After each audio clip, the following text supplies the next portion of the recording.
ठीक है, thank you.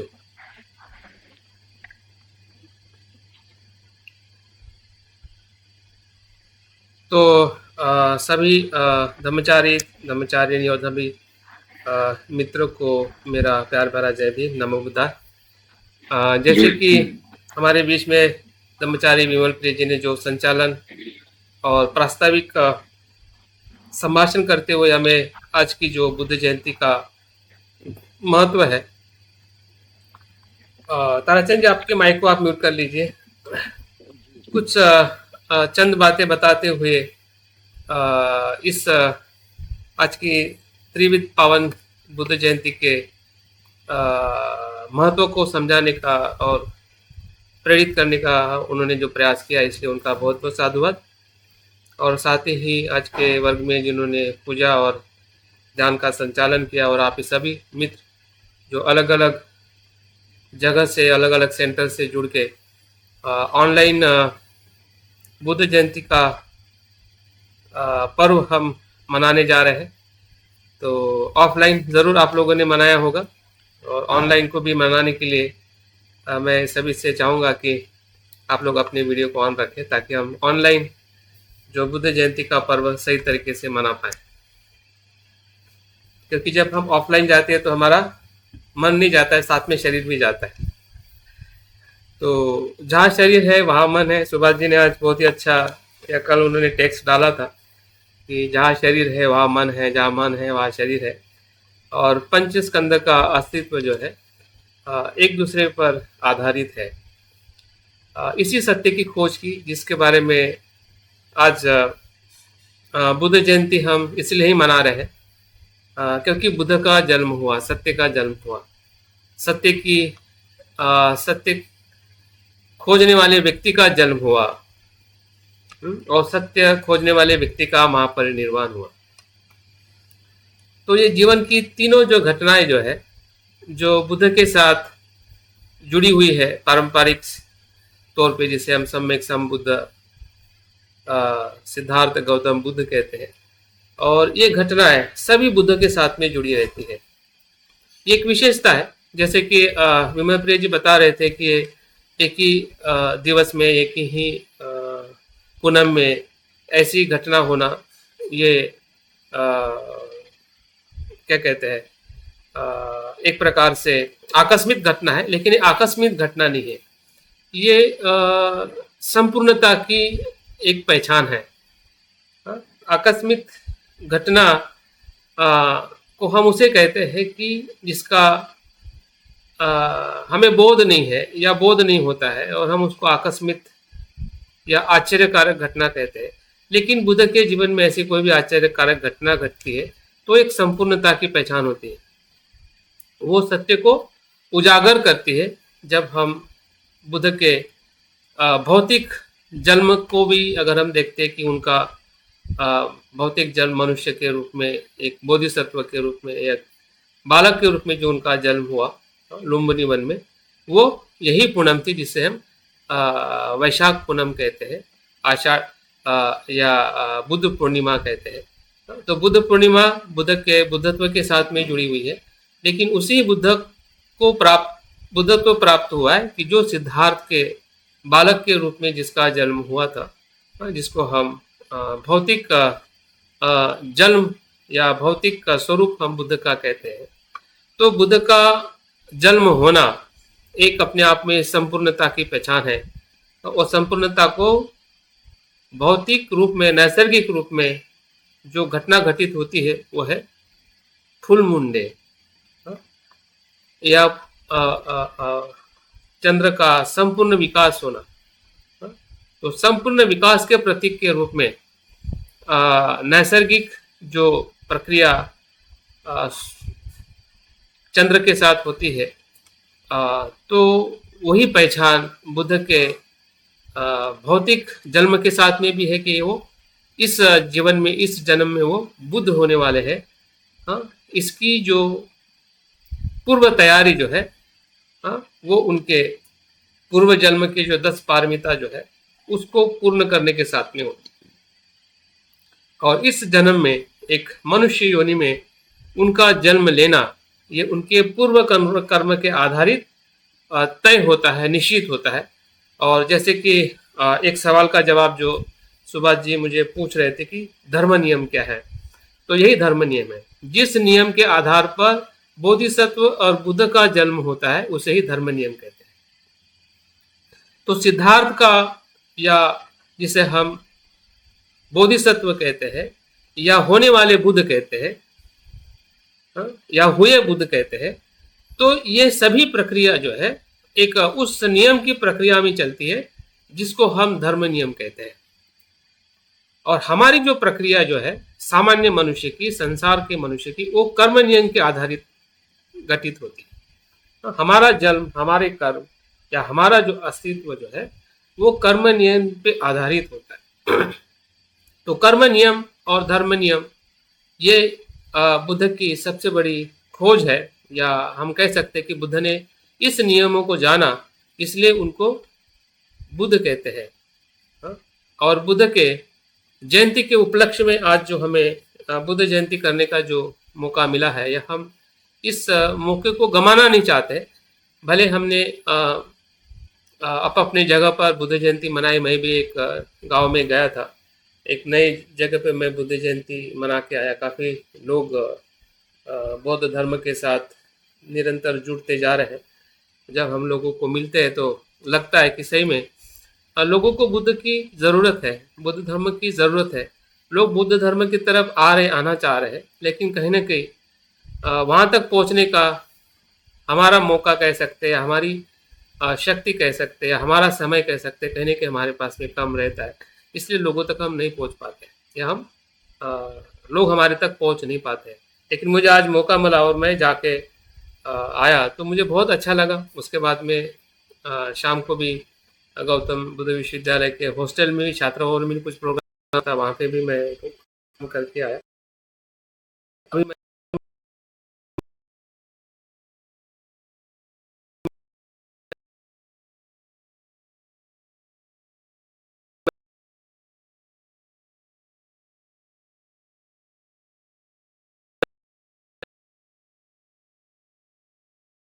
हमारा पल है, आने वाला जो हमारा दिवस है, जो हमारा कल से जो जीवनचर्या हम चलाने वाले हैं या चलने वाले हैं, तो निश्चित ही कुछ न कुछ हमारे जीवन में एक बदलाव होते हुए,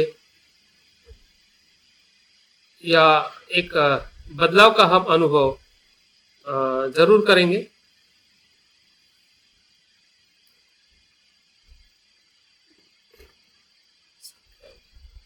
मेरी आवाज को क्या हो गया?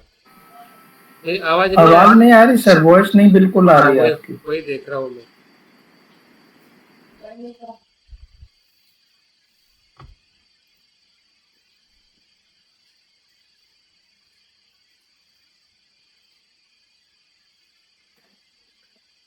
आवाज नहीं आ रही सर। आवाज कट है ना? शायद नेट काम नहीं कर रहा उनको, ऐसा लगता है।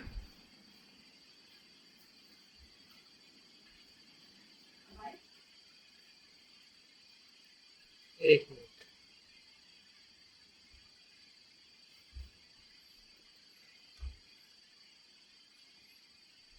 मिनट। कभी कभी क्या दिक्कत हो जाती है।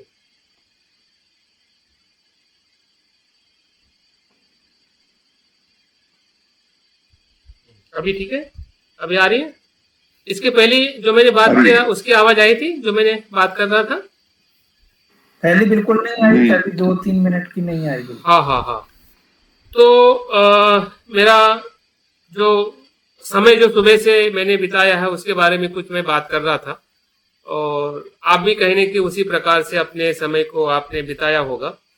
और उसके बाद में भी हम सोने के पहले ये जो ऑनलाइन वर्क के माध्यम से कुछ बातें फिर से हमें आपको सुनने का मौका मिल रहा है, या मुझे बताने का मौका मिल रहा है, तो मुझे लगता है कि आपका मैं बहुत बहुत साधुवाद करते हुए बुद्ध जयंती की बहुत सारी मैं शुभकामनाएं देना चाहूँगा। तो दो बातों को लेकर मैं बात करने वाला हूँ कि बुद्ध जयंती मनाने की क्या हमें आवश्यकता है, क्यों हम मना रहे हैं।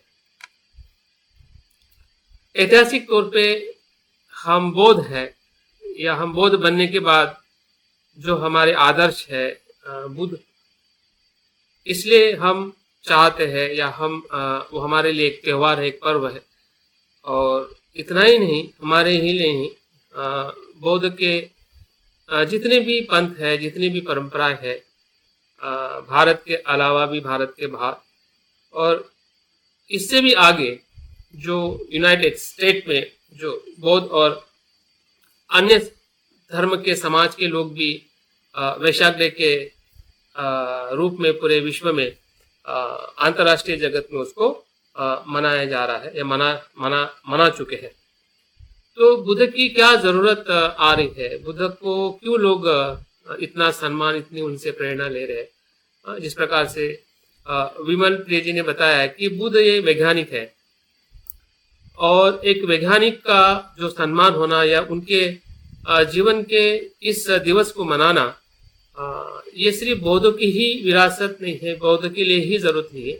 तो इस संसार में जो भी मानवतावादी लोग हैं, जो शांति चाहते हैं, जो सुख चाहते हैं, जो संपन्नता चाहते हैं, या इस पृथ्वी को, इस मानव जाति को बचाना चाहते हैं, सुरक्षित रखना चाहते हैं, अपने समाज को, अपने देश को, अपने जीवन को, वो हर एक व्यक्ति बुद्ध की तरफ, या बुद्ध के विचारों की तरफ, या बुद्ध के गुणों की तरफ आकर्षित हो रहा है। क्योंकि बुद्ध एक गुणों का भंडार है। बुद्ध का अर्थ होता है ज्ञान का भंडार, और ऐसा ज्ञान जिस ज्ञान के अंदर विद्या भी है और आचरण भी है, इसलिए उसको विद्याचरण कहते हैं। बुद्ध का जो गुण जो है, विद्या के साथ आचरण है। जैसे वो बोलते हैं वैसे वो करते हैं, जैसे वो करते हैं वैसे ही बोलते हैं, और इसलिए उनको सम्यक संबुद्ध या तथागत कहा जाता है। तो बुद्ध की जो सबसे बड़ी एक अपनी विरासत है, जो मानव जीवन को एक संपूर्णता का, या हम कह सकते हैं कि जीवन को देखने का संपूर्ण जो दृष्टिकोण जो है, या एक मानवतावादी दृष्टिकोण है, एक तर्कशील या एक कल्याणकारी जो दृष्टिकोण है, ये बुद्ध की सबसे बड़ी खोज है। और इसीलिए लोग फिर वो बौद्ध होने के नाते हम तो उनसे शरण जाते ही है, या हम उनका अनुमोदन या उनसे हम प्रेरणा लेते हैं। लेकिन उसके अलावा भी जो अबौद्ध लोग हैं, जो इस प्रकार से वो बुद्ध को नहीं मानते जिस प्रकार से हम मानते हैं, लेकिन उनका जो एक रिस्पेक्ट या उनसे जो प्रेरणा लेने वाली जो बात है, उसके लिए जरूर बुद्ध के प्रति लोग कृतज्ञ है। बुद्ध के प्रति जो लोगों की जो अंडरस्टैंडिंग है, या उनको देखने का जो दृष्टिकोण जो है, एक वैश्विक स्तर पर है।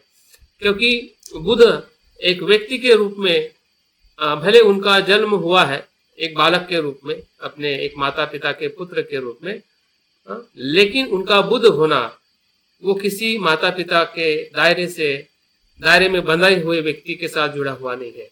क्योंकि बुद्ध या बुद्धत्व जो है, अगर हम बुद्धत्व की बात करें तो बुद्धत्व एक वैश्विक चेतना का अनुभव है, जिस वैश्विक चेतना में द्वंद से मुक्त होने का जो अनुभव है, जो संसार में एक हमारा मैं तेरा, सुख दुख, यश अपयश, जन्म मृत्यु, अकुशल कुशल, इस द्वंद में पूरा संसार का अस्तित्व हमारे साथ में जुड़ा हुआ है। लेकिन जब हम बुद्ध के ज्ञान को, या बुद्ध की चेतना को, या बुद्ध के बुद्धत्व को जब हम देखते हैं, तो ये द्वंद से पर है, जन्म मृत्यु से पर है, असीमता में प्रवेश करने वाला बुद्ध का ज्ञान है।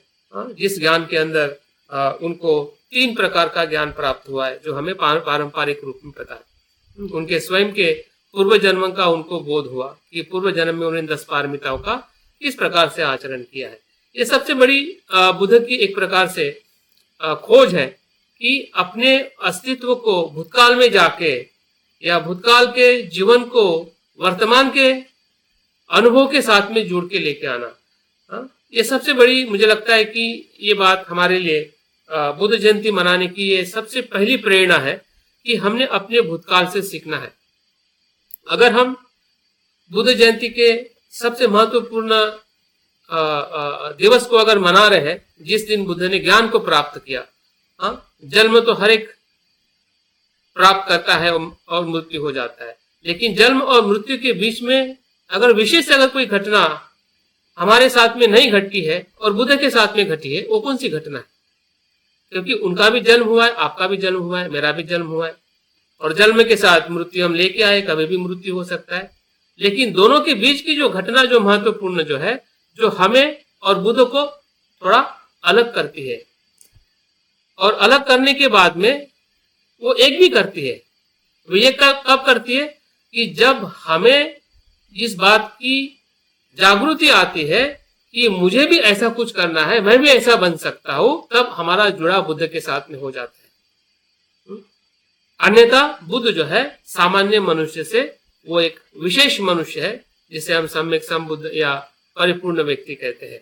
तो उनके ज्ञान में क्या ऐसा प्राप्त हुआ जो आज हम प्रेरणा ले सकते हैं, या बुद्ध के उस जगह पर जो लोग जाते हैं, या आप लोग भी जाके आए होंगे, जिसको हम बुद्ध गया कहते हैं, या बोधि वृक्ष के नीचे बुद्ध ने क्या प्राप्त किया होगा, या उस प्राप्ति से हमें क्या बोध हो सकता है, हमारे साथ में क्या संबंध है। अभी पिछले बार जब मैं निर्वाणी आई थी और हम बुद्ध गया गए थे, तो मैंने वो प्रयास किया, जब आर्यवज्री और निर्वाणी बुद्ध विहार के भीतर गई थी और मैं उस वृक्ष के नीचे बैठा था, जिस वृक्ष के नीचे बुद्ध ने तीसरा या चौथा सप्ताह निकाला था, जहां पे उन्होंने प्रत्युत्तर समुत्पाद का चिंतन किया था। तो वो जो समय मुझे मिला 20 या 25 मिनट, उस 25 मिनट के अंदर मैंने प्रत्युत्तर समुत्पाद को बार बार स्मरण करने का प्रयास किया और जानने का प्रयास किया कि बुद्ध ने प्रत्युत्तर समुत्पाद को कैसे देखा होगा।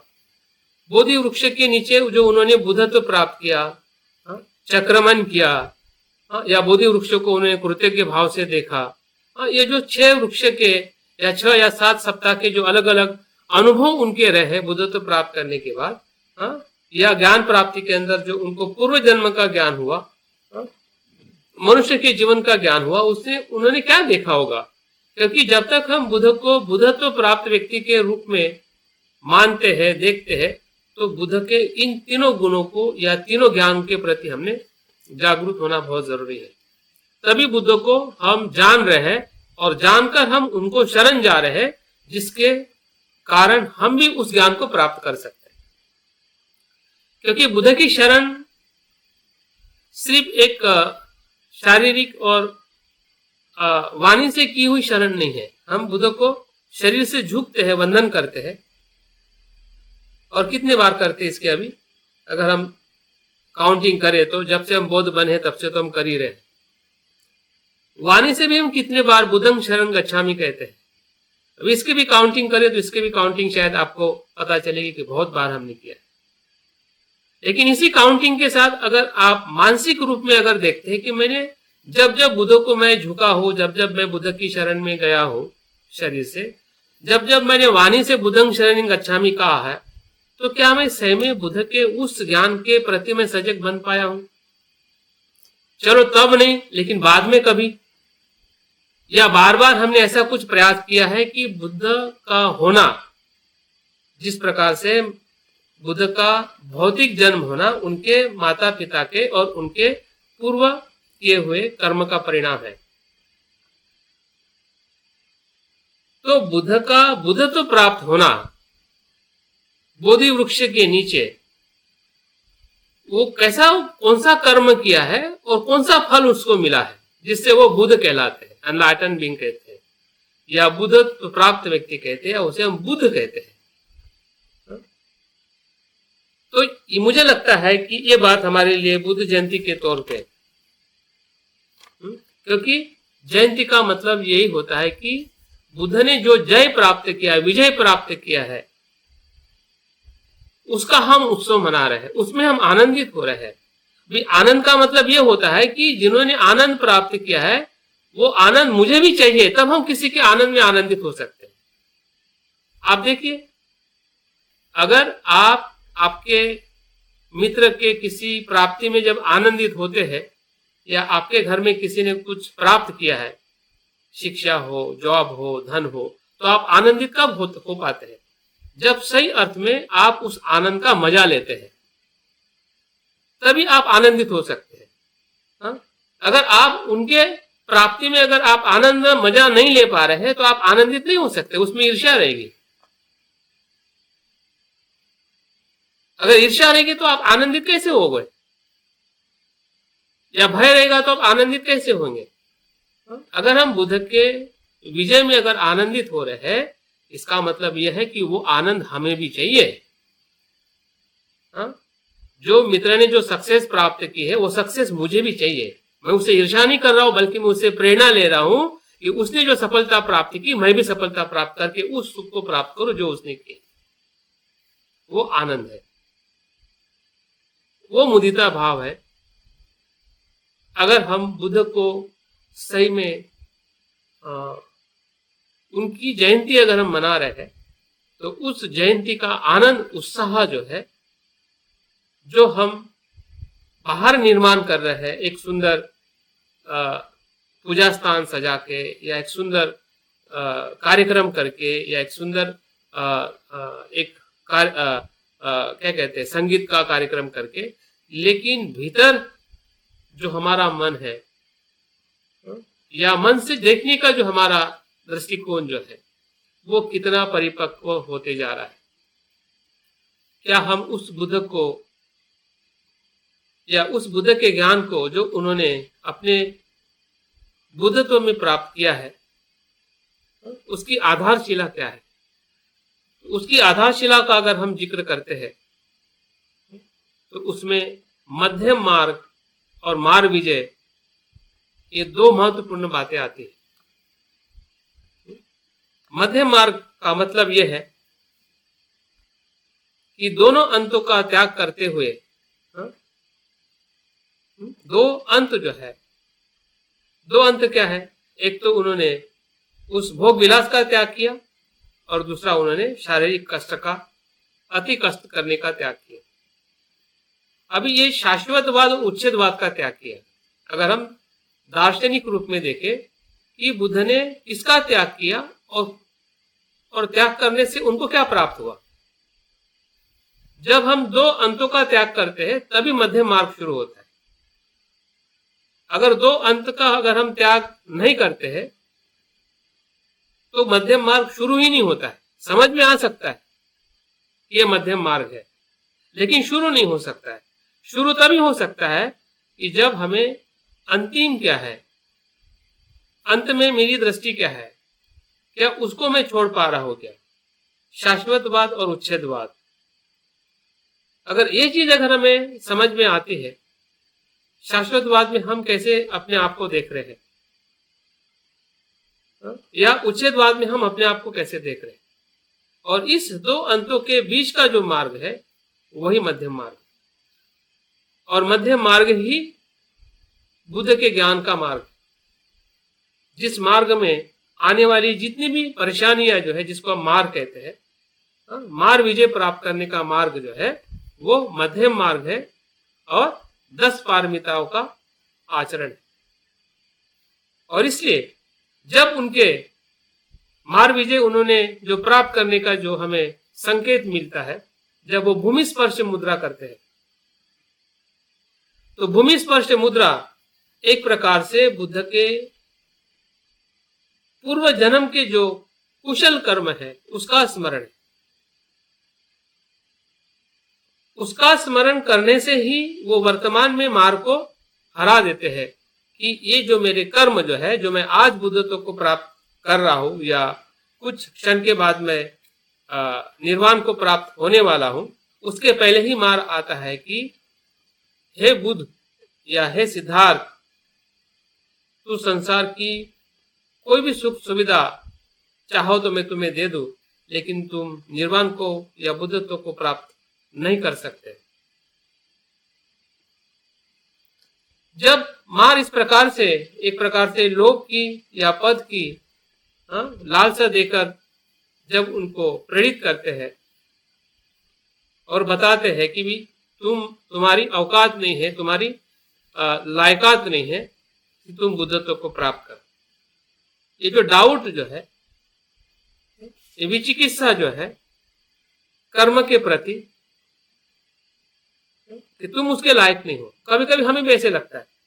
अगर इसका संदर्भ अगर हम अपने आप से लगा के देखें, जब भी हम कुछ अच्छा और बहुत अच्छा करना चाहते हैं, तब कहीं ना कि हमारे भीतर ऐसा डाउट आने लगता है कि ये मैं कैसे कर, मैं तो इसके लायक नहीं हूं, मैंने तो बहुत समय ऐसा ही बिताया है, या फिर मैं कुछ नहीं किया है,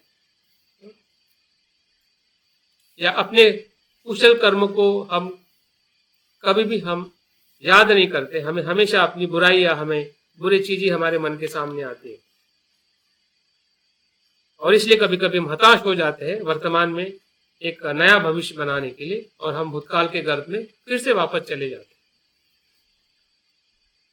तो ये उनके जीवन में जो अनुभव हुआ, और उसी अनुभव से जब वो आगे गए, अपनी जागृति से अपने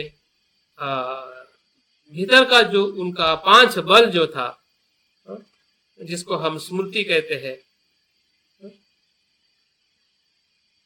स्मृति बल था, श्रद्धा बल था, वीर्य बल था, समाधि बल था, और प्रज्ञा बल था। तो ये 5 बल जो है, यही बुद्ध की मध्यम मार्ग को खोजने का मार्ग है। बुद्ध का मध्यम मार्ग क्या था कि 5 बलों का, 5 धम्मेंद्रियों का संतुलन विकास करने की जो उनमें क्षमता विकसित की थी, वही उनका मध्यम मार्ग था। उसी से उनको मध्यम मार्ग पता चला कि मुझ में ये बल है, मुझ में ये समझदारी है, इसी समझदारी के साथ मैंने अपने बुद्धत्व को प्राप्त करना चाहिए। मतलब स्वयं पे विश्वास रखा, और स्वयं के कर्मों को, स्वयं के अनुभव को अपना गुरु मान के वो आगे गए।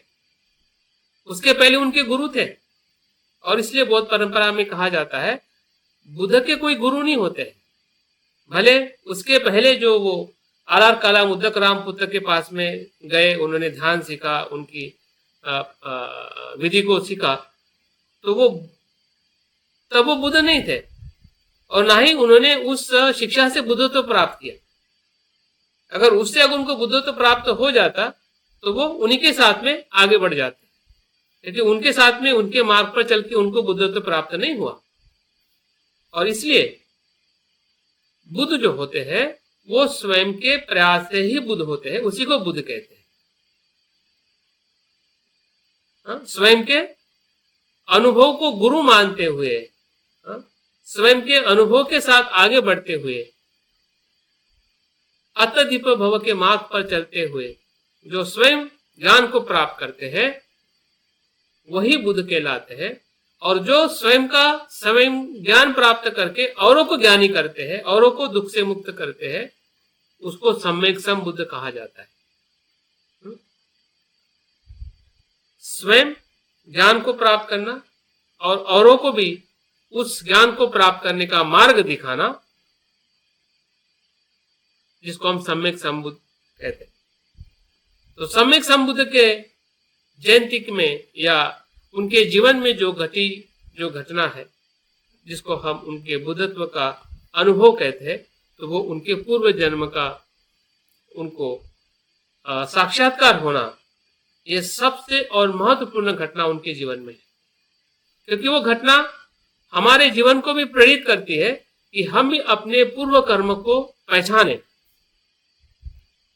जरूरी नहीं कि हमारे सब कुछ कुशल कर्म हो, लेकिन अकुशल कर्म भी हमें प्रेरणा देती है। कुशल कर्म तो हमें प्रेरणा देंगे कि हमने कुशल जो भी हमने अपने पूर्व वर्षों में या पूर्व जीवन में हमने किया है, लेकिन कुशल के साथ में अकुशल भी प्रेरणा देंगे, क्योंकि वो हमारा इतिहास है। और बाबा साहब कहते हैं कि इतिहास को अगर हम जानते हैं, तो इतिहास को वर्तमान में हम नया इतिहास बना सकते हैं, नया जीवन बना सकते हैं। अगर हम अपने पूर्व जीवन को जाने, हमने की हुई गलती को जाने, तो हम अपनी वर्तमान में और भविष्य में गलती को सुधार सकते हैं। ये जो स्वयं को जानने का जो कर्म नियम है, स्वयं को जानने का जो कर्म नियम है, कि मेरा जो कर्म जो है, जो वर्तमान में है, जो मुझे अभी कुछ प्रेरणा दे रहा है और प्रेरणा नहीं दे रहा है, दो ही तो बातें हैं। अगर हमें बहुत आध्यात्मिक जीवन जीने की हमें कुछ प्रेरणा हम ले रहे हैं और कभी हमें प्रेरणा नहीं मिलती है, तो इसका कारण क्या है?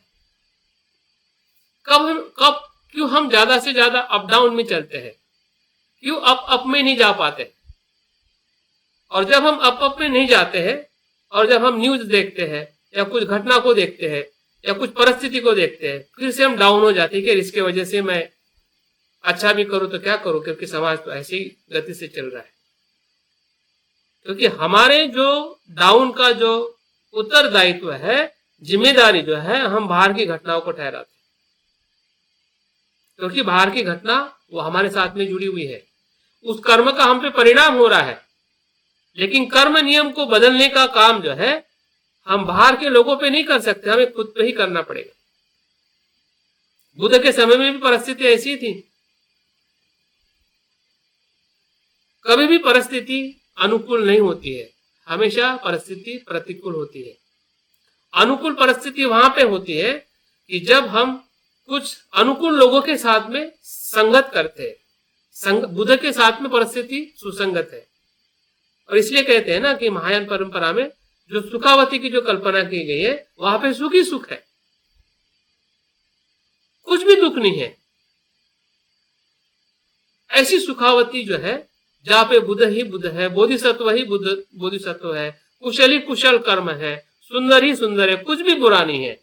ऐसी जगह, मतलब ऐसे लोगों की संगति जो लोग ध्यान, शील और समाधि का आचरण करते हैं। लेकिन वो परिस्थिति निर्माण करनी होती है, या जहां पे निर्माण हुई है उस संगति के साथ में हमें रहने का मौका हम ले सकते हैं या प्राप्त कर सकते हैं। अन्यथा संसार में परिस्थिति कभी भी सुसंगत नहीं है, उसी को संसार कहते हैं। संसार का अर्थ जो बुद्ध दुख कहते हैं, दुख का अर्थ पता है क्या होता है? दुख का अर्थ ये होता है कि दो चक्र जो है उसका असंतुलन दुख है। दुख, दो चक्र, ऐसे चक्र कि जो संतुलित नहीं है, एक आगे है और एक पीछे है, ऐसे दो चक्र साथ में चलना मतलब दुख है। उसका अस्तित्व ही ऐसा है, इसलिए उसको दुख कहते हैं। और उस दुख की शुरुआत और उसका अनुभव बुद्ध को स्वयं के पूर्व जन्म के होने हुए किए हुए कर्म के आधार पर हुआ। कुछ उनके अकुशल कर्म भी उनको दिखने लगे, जहां पे उन्होंने कुछ गलती की थी या गलती हुई थी, और उस गलती का परिणाम बुद्ध तो प्राप्त करने के बाद में भी उनको भोगना पड़ा। जब हम इतिहास को और ग्रंथों को, अलग अलग अट्ठकथा को पढ़ते हैं, तो एक जिक्र बुद्ध के साथ में आता है कि उनके पूर्व जन्म में कर्म करते करते जब वो वैद्य थे, तो किसी की उन्होंने आंखों को उन्होंने किसी को नुकसान पहुंचाया था या हो गया था उनके चिकित्सा से। तो उस अकुशल कर्म का परिणाम बुद्ध को अपने बुद्ध तो प्राप्त करने के बाद में भी उनको सहन करना।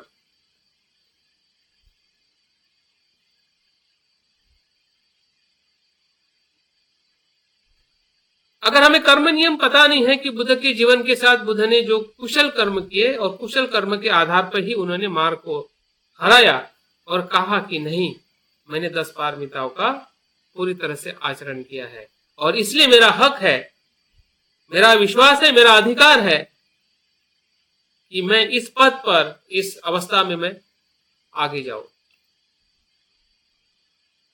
और इसलिए जब जब भी हमें बताया जाता है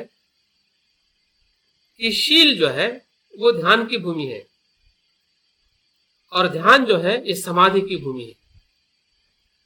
आप 10 पारमिता को शील के आधार पर भी देख सकते हैं, कुशल कर्म के आधार पर भी देख सकते हैं।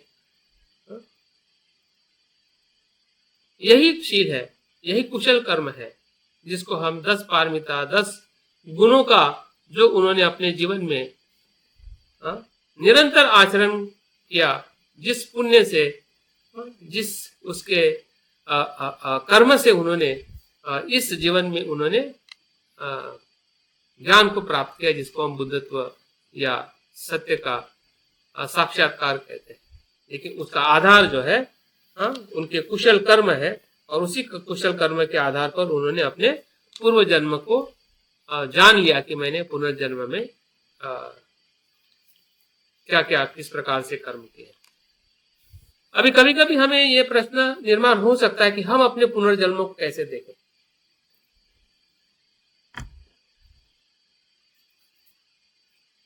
अगर हम पूर्व जन्म को समझ सकते हैं तो हम पुनर्जन्म को भी समझ सकते हैं,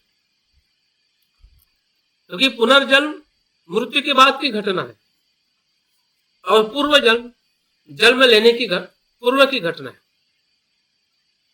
अभी दोनों घटनाएं जो है एक सामान्य मनुष्य के लिए अंधकार में है, अस्पष्ट है। क्यों? क्योंकि हमारा मन अस्पष्ट है, क्योंकि हमारा मन भटका हुआ है, क्योंकि हमारा मन एक ही दृष्टि से संसार को देखने वाला है, दूसरी दृष्टि से हम संसार को नहीं देखते हैं। हम एक ही दृष्टि से देखते हैं कि ये ऐसा ऐसा दिखाई दे रहा है और उसी को मानते कि ये सच है। संसार के दूसरे पहलू को हम, आप सुख को देखोगे, दुख को नहीं देखोगे। दुख को देखने में हमारा मन तैयार नहीं होता है कि संसार के साथ में दुख भी जुड़ा है, दुख भी देख लें कि दुख क्या है। और इसलिए वो नासमझी कह सकते हैं या नहीं देखने की जो हमारी एक दृष्टि बन जाती है, एक ही पक्ष देखने की दृष्टि बन जाती है। और इसलिए हमें अपने पूर्व जन्म का या पुनर्जन्म के प्रति भी कहने की हमारी अस्पष्टता या संभ्रम निर्माण होता है, क्योंकि हमारी दृष्टि की अस्पष्टता है। लेकिन फिर भी अगर हम बुद्ध के इस ज्ञान से थोड़ा अगर हम अपने जीवन को भेदना चाहते हैं, देखना चाहते हैं, तो आप एक प्रयोग करिए तो आपको पता चलेगा। जब आपका मन शांत होता है और शांत नहीं होता है, तो आप देखोगे कि जब मन आपका अशांत है, अस्पष्ट है, और जब आप अपने आप के कुछ घटनाओं को आप जानना चाहते हैं कि कल मैंने क्या किया था, परसों मैंने क्या किया था, 2 साल 5 साल या बचपन में मैंने क्या किया था, तो आपको इतना स्पष्ट नहीं होगा कि सही में मैंने क्या और क्यों किया था। लेकिन थोड़ा आप समय देके जब आप चिंतन करोगे, थोड़ी थोड़ी बातों को और स्पष्टता से देखोगे, या उस समय के जानने वाले आपके लोग हैं, आपके परिवार के लोग, उसको पूछ के थोड़ी जानकारी आप लोगे, तो आप या हम निश्चित ही हमारे पूर्व कर्म के उस दायरे तक पहुंच सकते हैं कि हमने बचपन में या कुछ वर्षों के पहले हमारे कुशल और अकुशल कर्म क्या रहे, जिसके कारण मैं आज कुशल कर्म करने के लिए आगे बढ़ते जा रहा हूं। वो मेरी विरासत है। और इसलिए बाबा साहब कहते हैं कि वर्तमान में हमारे कर्म जो है वो भूतकाल के कर्मों का परिणाम है। अगर हम अच्छे हो रहे हैं वो भी है, अगर अच्छे होने में हम रुक रहे हैं वो भी वही कारण है। हम अप जा रहे हैं या अप डाउन जा रहे हैं या डाउन डाउन जा रहे हैं, 3 हमारी अवस्था है। एक अवस्था ये हो सकती है कि हम अप जा रहे हैं, तो आप या हम अपने कर्मों को निश्चित ही बुद्ध के उस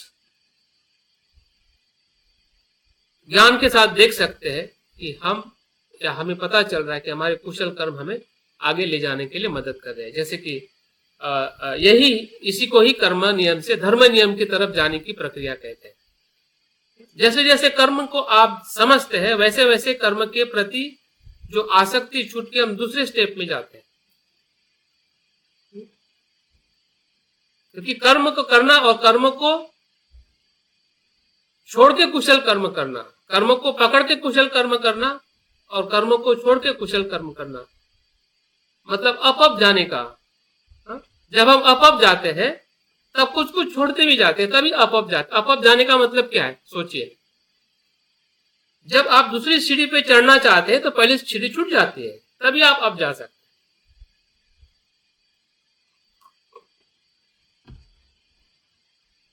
अगर आप पहली सीढ़ी को पकड़ के है और अब जाना चाहते हैं तो आप अब जा ही नहीं सकते। और अब नहीं जा रहे हैं, इसका मतलब वहां पे आप रुके हुए हैं या वहां से डाउन जा रहे हैं। तो हमारी जो विकास करने की जो प्रक्रिया जो है, इस बुद्ध के ज्ञान से हमारे कर्म के ज्ञान को हमने अवलोकन करना चाहिए। बुद्ध को जब हम शरण जाते हैं तो बुद्ध के ज्ञान को हम शरण जाते हैं, या बुद्ध के ज्ञान में हम अपने आप को देखते हैं कि एक मैं मनुष्य होने के नाते और एक बुद्ध होने के नाते जो उन्होंने ज्ञान प्राप्त किया और मेरे आदर्श है, तो मुझे भी वो ज्ञान को प्राप्त करना है। वही बुद्धं शरणं गच्छामि है। बुद्ध को कृतज्ञ रहना या उनके प्रति श्रद्धा रखना, और श्रद्धा रख के अपने आप पर श्रद्धा रखना कि मुझे भी बुद्ध होना है, ये बुद्ध की शरण है। अगर बुद्ध को देख के हमें कृतज्ञ भाव आता है और उसके प्रति हम आदर या श्रद्धा रखते हैं, वो बाह्य श्रद्धा है। लेकिन उसी श्रद्धा को जब हम अपने बुद्धत्व होने के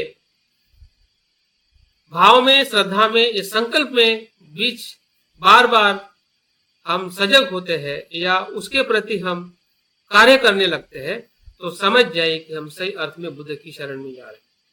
और बुद्ध की शरण में जाने का अर्थ जो है कि हमारे कर्म के दर्शन को या कर्म के नियम को या हमारे कुशल अकुशल कर्म का जो हमारा वारसा जो है, जो हम भूतकाल से या उसके पूर्व जन्म से हम लेके आए हुए हैं, उसकी पूरी श्रृंखला को समझना और उस ऊर्जा का इस्तेमाल करना।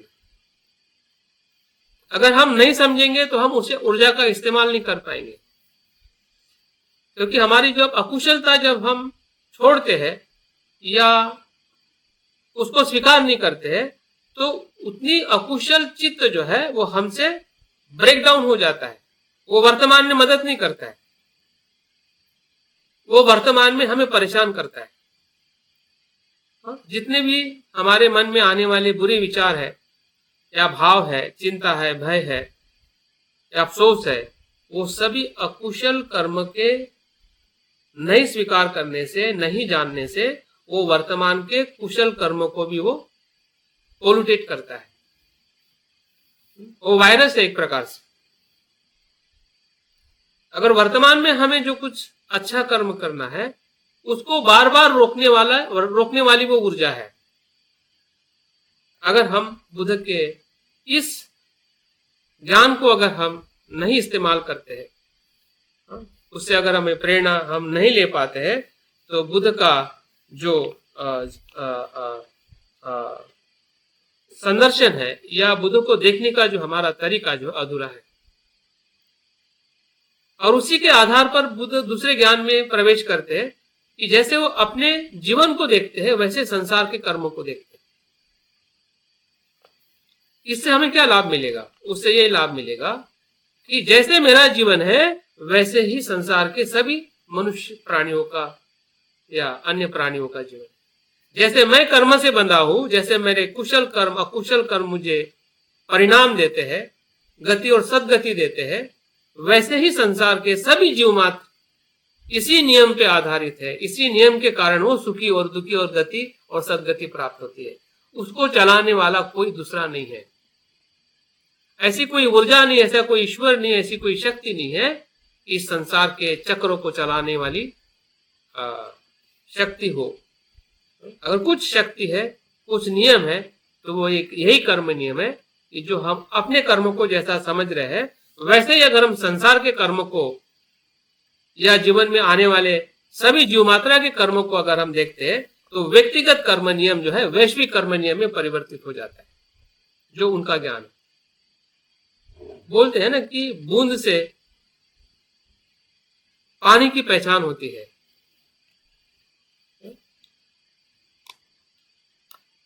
तो वैसे ही हम अपने आप को जब हम कर्म को जानते हैं, तो पूरा विश्व कैसे संचालित हो रहा है, कैसे जन्म ले रहा है, कैसे उत्पन्न हो रहा है, उनकी गति क्या है, वो किस कर्म के साथ किस प्रकार से उनके जीवन में परिणाम हो रहा है, इसका अपने आप हमें अनुभव होने लगता है, जो बुद्ध को दूसरे ज्ञान में प्राप्त हुआ।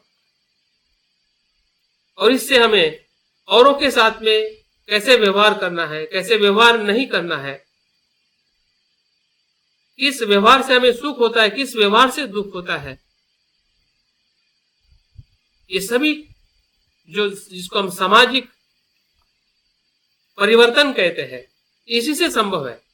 क्योंकि जब तक हम कर्म नियम को अपने लिए, औरों के लिए नहीं देखते, तब तक हम लोगों के साथ में उस प्रकार से व्यवहार नहीं कर सकते जिस प्रकार से हमें करना चाहिए। क्योंकि हमेशा हम अपने को और औरों को किसी न किसी दूसरे कारण से हम ढूंढते हैं कि ये सुखी इसलिए, ये दुखी इसलिए क्योंकि ये इस जाति में पैदा हुआ, इस धर्म में पैदा हुआ है, इसके पास में धन है, इसके पास में ये है, उसके पास में वो है। इस ऊपरी तौर का जो तत्व जो है, कारण जो है, उसके कारण हम एक दूसरे को जानते हैं, मानते हैं। लेकिन कर्म नियम के आधार पर हम इसलिए नहीं मान पाते क्योंकि कर्म नियम की जो सही पहचान जो है वो कहीं ना कहीं हम उतनी ले नहीं पा रहे जितनी बुद्ध ने अपने ज्ञान में प्राप्त की है, और जो उनके सबसे महत्वपूर्ण ज्ञान का स्रोत है कि उन्होंने संसार के उस कर्म नियम को देखा और उन्होंने देखा जैसे मेरा कर्म नियम है वैसे ही लोगों का कर्म नियम है कि जो संसार में चल रहा है। और बाद में फिर उन्होंने ये दोनों चीजों के साथ उस सत्य को देखा कि जो ये कर्म नियम चलाने की प्रक्रिया है जिसको हम प्रतीत समुत्पाद कहते हैं, ये धर्म नियम की वो कड़ी है कि जहां पे ये दोनों जो कर्म नियम है टूट जाते हैं। क्योंकि ये दोनों कर्म नियम जो है बार बार जन्म देने के लिए, पुनर्जन्म को निर्माण करने की प्रक्रिया जो है वो यही कर्म नियम है। बार बार जन्म होगा तो बार बार जरा व्याधि मरण होगा। अगर इस कर्म नियम को तोड़ने की जो प्रक्रिया जो है वो प्रतीत समुत्पाद है, कि जब प्रतीत समुत्पाद को बुद्ध ने समझा तभी वो तोड़ पाए, तभी वो बुद्ध बने। तब तक वो यही जान रहे थे कि मेरा जन्म और औरे का जन्म के पीछे कर्म क्या है। लेकिन ये कर्म कैसे बंधन बन रहा है, किस कारण से बंधन बन रहा है, ऐसी कौन सी श्रृंखला है कि जो कर्म को बनाती है या जीवन को बनाती है, जन्म को बनाती है, मृत्यु की तरफ ले जाती है। तो उन्होंने एक एक कड़ी को देखा। जैसे कि कोई हम चीज बाहर से कोई चीज देखते हैं और हम बाद में लेबोरेटरी में जाके उसके हर एक अंग को, या अंग के भीतर भी जो एक एक पेशियां है, उसके भीतर भी जो न्यूक्लियस है, उसके भीतर भी एटम है, उस पार्टिकल्स है, उसके भीतर भीतर भीतर भीतर जाते हुए जब उसको हम, जिसको हम विच्छेदवाद कहते हैं या एनालिसिस कहते हैं, भेद भेद भेद भेद करते करते, एनालिसिस करते करते उसके भीतर जब जाते तो बुद्ध को ये 12 कड़ियां स्पष्ट दिखने लगी कि यह ज्ञान के कारण संस्कार हो रहा है,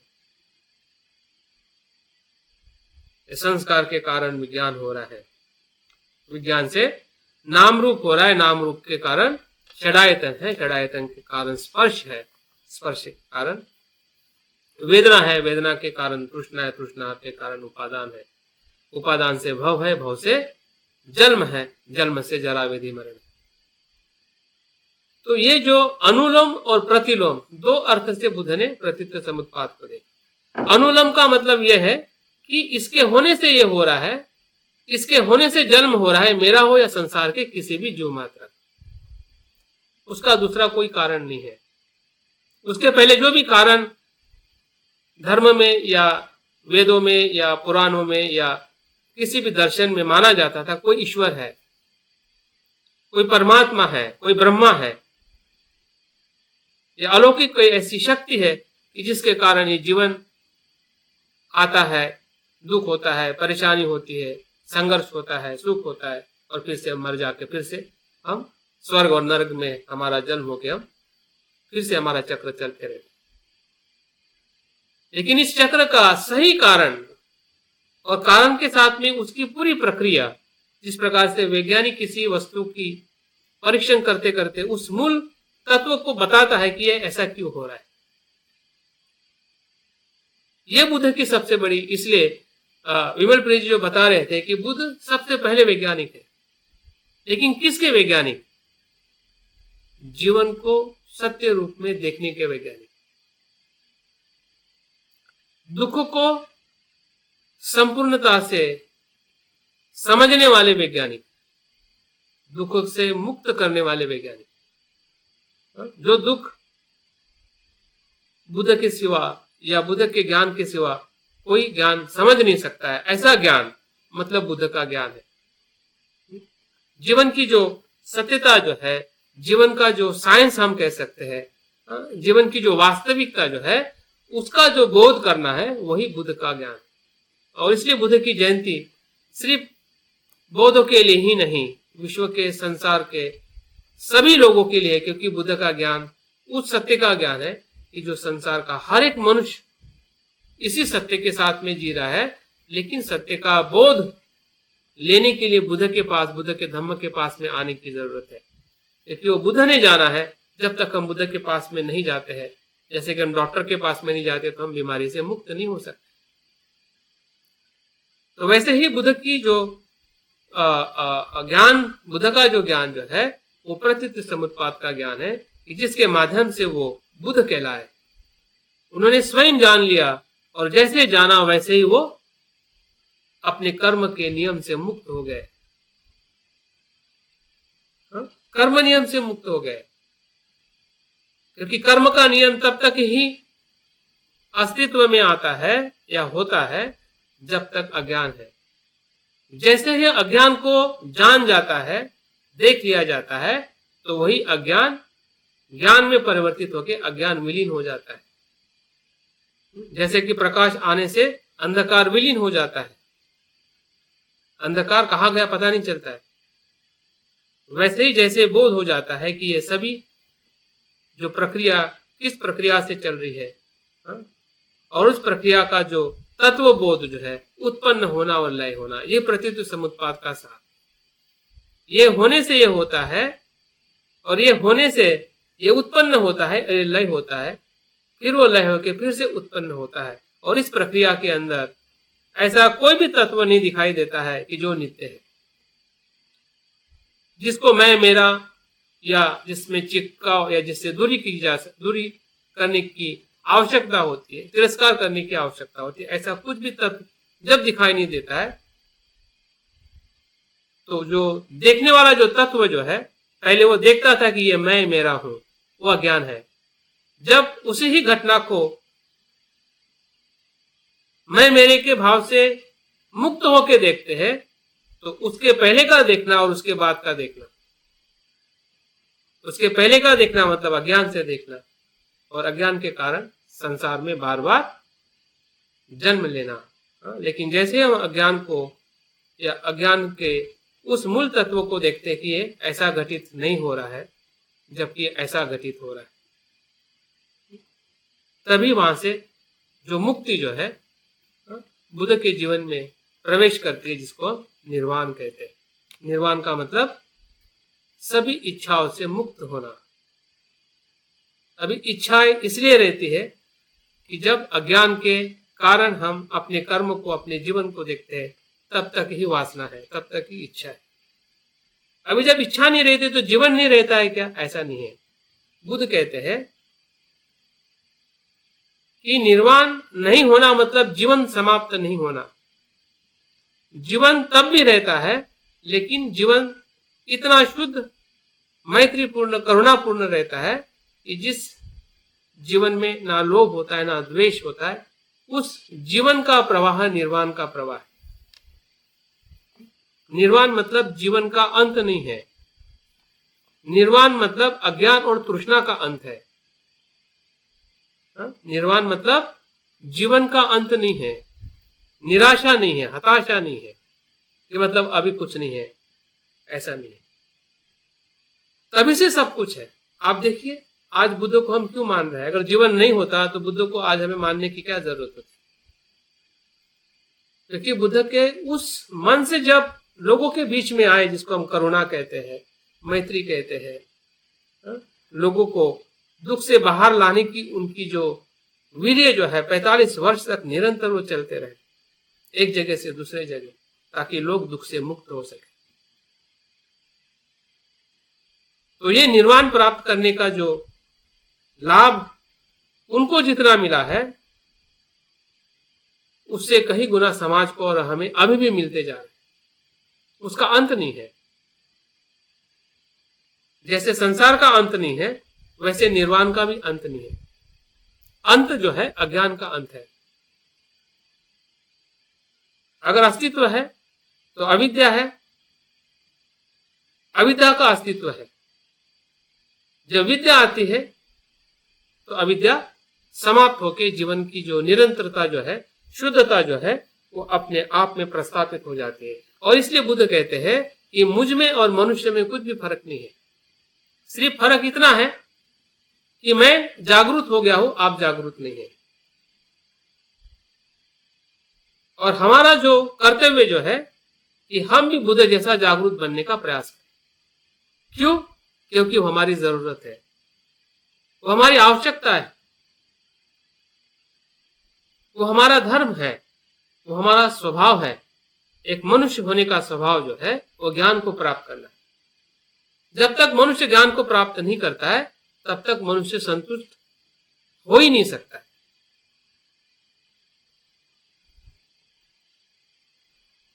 और हर जन्म में, हर समय में, भले इस जन्म में हो या अगले जन्म में, मनुष्य बार बार जन्म इसलिए लेता है या इसीलिए लेगा, मैं, आप और हम सभी, जब तक वो ज्ञान को प्राप्त नहीं। तो ऐसे ज्ञान की बुद्ध ने, इसलिए बुद्ध के ज्ञान को अंतिम सत्य कहा जाता है। अल्टीमेट ट्रूथ, जो अनंत और असीमता की तरफ, मानवता की तरफ, उस मानवता के अनंत गुणों से वो परिपूर्ण है। बुद्ध को मैत्री करनी नहीं पड़ती है। बुद्ध मैत्रीपूर्ण होते हैं। उनका धर्म ही मैत्री का होता है। जैसे कि हमारा धर्म कर्म नियम के आधारित लोभ और द्वेष का होता है, कुशल और अकुशल होता है।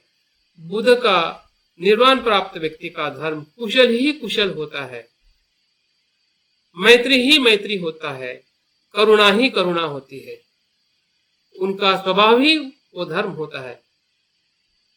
तो इसे बुद्ध को हम आज के दिवस में जो स्मृति में ले रहे हैं, स्मरण कर रहे हैं, मुझे लगता है कि जितना हम बुद्ध के प्रति जाने समझे उतना कम है। लेकिन आज के जन्म जयंती के उपलक्ष्य में अगर हम इन 3 बातों का भी अगर ध्यान रखते हैं और इसके प्रति हम अपने कर्म को जानते हुए औरों के कर्मों को भी अगर हम प्रतिसाद देते हैं और उसके कारण को ढूंढने के लिए अगर हम प्रतीत समुत्पाद का बार बार अध्ययन और चिंतन करते हैं और समझने का प्रयास करते हैं कि प्रतीत समुत्पाद मेरे जीवन में कैसे कार्य कर रहे हैं, मेरे समाज में, मेरे परिवार में, मेरे लोगों में प्रतीत समुत्पाद कैसे कार्य कर रहा है। जैसे जैसे हम प्रतीत समुत्पाद को समझेंगे, वैसे वैसे हमारी बुद्ध के प्रति और बुद्ध होने के प्रति, दोनों बातें, बुद्ध के प्रति, क्योंकि बुद्ध हमारे गुरु है, आदर्श है, प्रेरणा है, और स्वयं बुद्ध होने के प्रति। एक प्रेरणा से काम नहीं चलेगा, एक श्रद्धा से काम नहीं चलेगा कि मुझे बुद्ध के प्रति बहुत प्रेम है। जितना प्रेम हम बुद्ध के प्रति रखते हैं, उतना ही प्रेम हमें अपने ज्ञान के प्रति रखना है। हमारे ज्ञान को विकसित करना है कि क्या हम उस प्रकार से समझने के लिए आगे बढ़ रहे हैं क्या, जिस प्रकार से बुद्ध ने सत्य को देखा है, समझा है। तभी जाके बुद्ध की जयंती जो है वो हमारे जीवन में भी एक जयंती का महोत्सव या विजय का महोत्सव या इस सुख का जो पर्व जो है हमारे लिए निर्माण हो सकता है और हम औरों को भी उस सुख में आनंदित कर सकते हैं। तो बहुत बहुत धन्यवाद। समय हो गया है और आप लोगों ने बुद्ध जयंती के इस पर्व पर हम एकत्रित होकर जो बुद्ध के ज्ञान को हमने समझने का प्रयास किया है, जिसको हम बुद्ध कहते हैं, और निश्चित ही ये हमारे जीवन में एक प्रेरणा के रूप में निरंतर बने रहेंगे या हम उनसे प्रेरणा लेते रहेंगे। इसी शुभकामना के साथ मैं अपनी बात पूर्ण करता हूँ। जय भीम, नमो बुद्धाय। बहुत बहुत धन्यवाद मंजू कुमार जी। बुद्ध किसे कहते हैं कर्म नियम बहुत ही अच्छे डिटेल में समझाने का प्रयास किया, बहुत ही अच्छा लगा। तो किसी का कोई सवाल हो तो पूछ सकते हैं सर। आप पूछ सकते हैं, अन्यथा फिर सभ्य सत्ता का पठन करके आप समाप्त कर सकते ओके ओके। तो हम प्रोग्राम को आगे बढ़ाते हैं। तो सभी का बहुत बहुत आभार। और अभी समापन की तरफ हैं हम। तो सभ्य सत्ता का पठन करते हुए इस क्लास का यहीं पर समापन करेंगे। तो